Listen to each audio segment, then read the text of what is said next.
Assalamualaikum warahmatullahi wabarakatuh.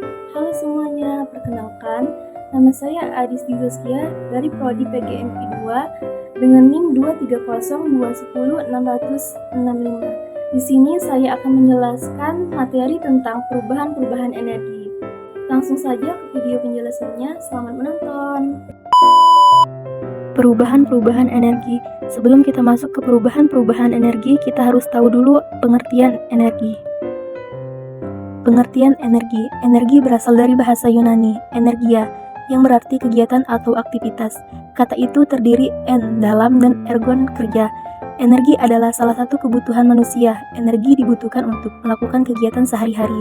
Menggerakkan mesin dan menyalakan listrik membutuhkan energi, begitu pula berolahraga, berkebun, dan memasak. Tanpa energi, kegiatan-kegiatan tersebut tidak bisa dilakukan. Semua benda yang menghasilkan energi disebut sumber energi.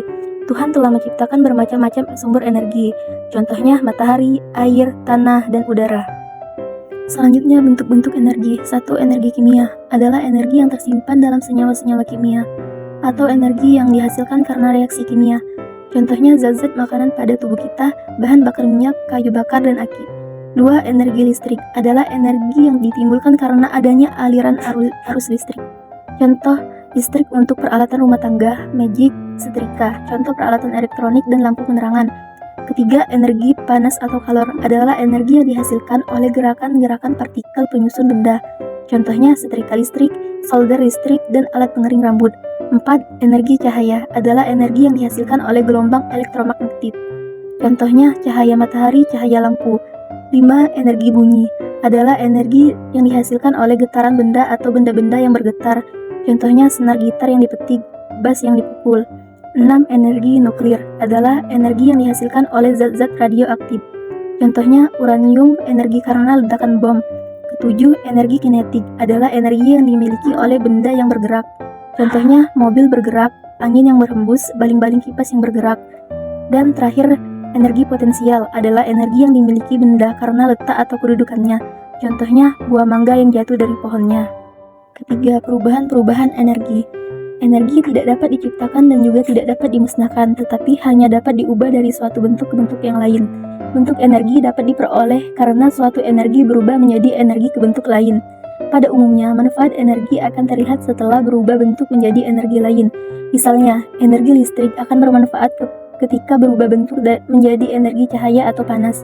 Contoh perubahan bentuk energi dapat ditulis energi kimia ke energi listrik, ke energi nuklir, dan energi kalor. Selanjutnya, macam-macam perubahan energi. Energi kimia. Energi kimia adalah energi yang tersimpan secara kimiawi. Makanan yang kita makan menghasilkan energi kimia yang sangat bermanfaat bagi tubuh. Dengan adanya energi kimia ini, kita bisa beraktivitas. Minyak bumi mengandung energi kimia yang sangat bermanfaat untuk bahan bakar, baik secara energi kimia dalam makanan maupun energi kimia dalam minyak bumi berasal dari energi matahari. Energi cahaya matahari sangat diperlukan untuk proses fotosintesis pada tumbuhan sehingga mengandung energi kimia. Tumbuhan dimakan oleh manusia dan hewan sehingga mereka akan memiliki energi tersebut. Kedua, perubahan energi listrik menjadi energi cahaya. Dengan contoh lampu pijar dan lampu tabung merupakan alat listrik yang dapat mengubah energi listrik menjadi energi cahaya dan energi kalor. Di dalam ruang kaca lampu pijar terdapat filamen yang mudah terbakar yang terbuat dari kawat wolfram halus yang dibuat spiral. Di dalam bola kaca diisi gas argon dan nitrogen bertekanan rendah yang berguna untuk menyerap energi kalor dari filamen yang berpijar, sehingga filamen tidak cepat putus. Ketika arus listrik mengalir, filamen berpijar sampai suhu 1000 oC, menghasilkan cahaya dan kalor. Lampu ini apabila digunakan terasa panas karena banyak energi listrik yang berubah menjadi energi kalor, sehingga lampu tidak hemat listrik. Berikutnya, perubahan energi listrik menjadi energi kalor. Contohnya kompor listrik, setrika listrik, pengering rambut listrik, dan solder merupakan alat-alat yang dapat mengubah energi listrik menjadi energi kalor. Pada alat-alat tersebut terdapat elemen pemanas yang terbuat dari bahan konduktor yang hambat jenisnya besar. Ketika dialiri arus listrik, elemen tersebut akan menghasilkan energi kalor dan suhunya naik. Dalam setrika listrik, energi kalor yang dihasilkan dihantarkan ke lapisan besi, sehingga lapisan besi ikut panas. Panas ini dimanfaatkan untuk memanaskan pakaian. Dalam kompor listrik, energi panas pada elemen tersebut digunakan untuk memanaskan penggoreng atau panci yang selanjutnya memanaskan makanan atau air. Selanjutnya, energi nuklir. Pada reaksi nuklir dapat pula terjadi pelepasan atau penyerapan energi. Tetapi pada umumnya kita lebih tertarik pada pelepasan energi, karena ketika hal itu terjadi, kuantitas pelepasan sangat dahsyat. Energi yang dilepaskan pada reaksi nuklir ini sangat besar. Hal ini melanggar hukum kekekalan energi. Sejak tahun 1932, ratusan eksperimen nuklir yang sejenis telah dilakukan untuk mengecek hubungan massa energi dari Einstein.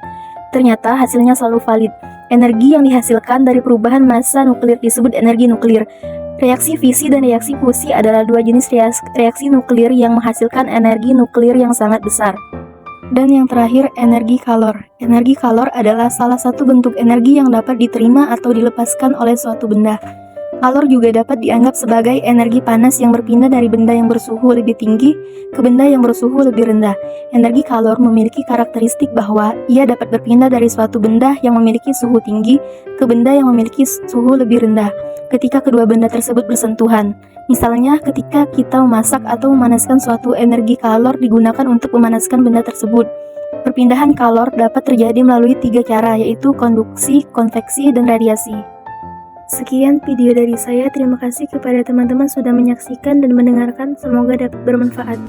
Terima kasih sudah menonton sampai habis. Assalamualaikum warahmatullahi wabarakatuh.